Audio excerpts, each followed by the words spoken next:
Bonjour à tous et bienvenue pour cette nouvelle vidéo, c'est Matt et aujourd'hui on va parler manga avec un premier tome d'un manga qui m'a scotché.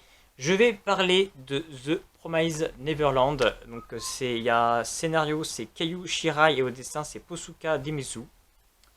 C'est aux éditions Kazé, c'est un shonen. Les dessins sont plutôt sympathiques. Je trouve que moi j'ai bien aimé les dessins. Et des très très belles affiches. Très beau paysage.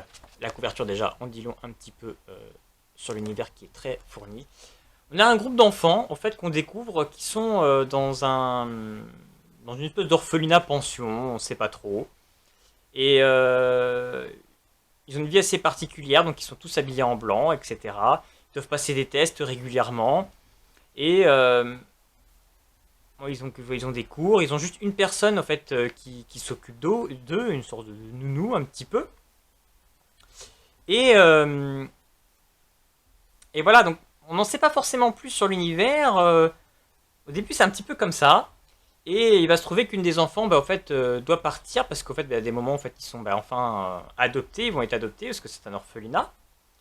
Et il va se trouver qu'en fait celle qui va se faire adopter a oublié sa peluche, donc on a le personnage donc de Emma qui va donc vouloir rattraper pour donner la peluche et elle va découvrir un terrible secret quand elle va arriver sur les lieux où normalement l'enfant est remis aux parents. En fait, c'est pas remis du coup à des parents, c'est remis à des espèces de créatures et ils comprennent qu'en fait ils sont pas du tout pour être accueillis. Ces monstres en fait se nourrissent d'eux en fait.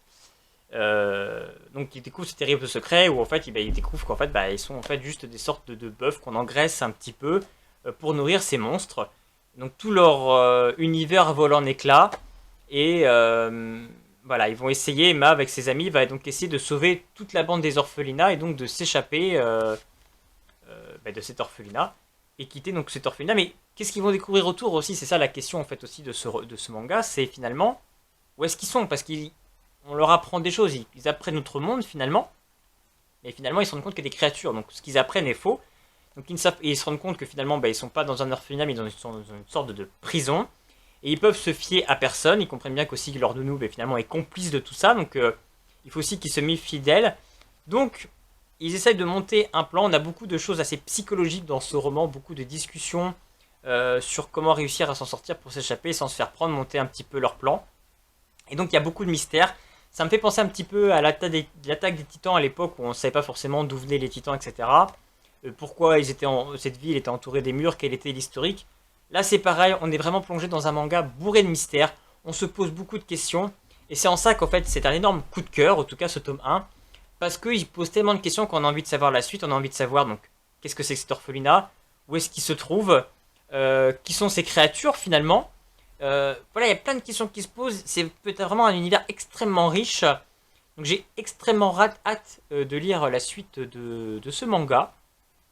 Donc si vous aussi vous avez lu The Promised Neverland, n'hésitez pas à me laisser un petit commentaire pour me dire ce que vous en pensez. En tout cas, moi je trouve que ça commence extrêmement fort. C'est un énorme coup de cœur. Ce manga, c'est vraiment. Enfin, j'attends de voir la suite, mais j'espère que je vais pas être déçu, mais je ne pense pas. Il y a vraiment de quoi faire une sacrée pépite. N'hésitez pas à me laisser donc un petit commentaire. N'hésitez pas également à vous abonner pour être au courant de mes prochaines vidéos. Et puis nous, en attendant, on se dit à bientôt!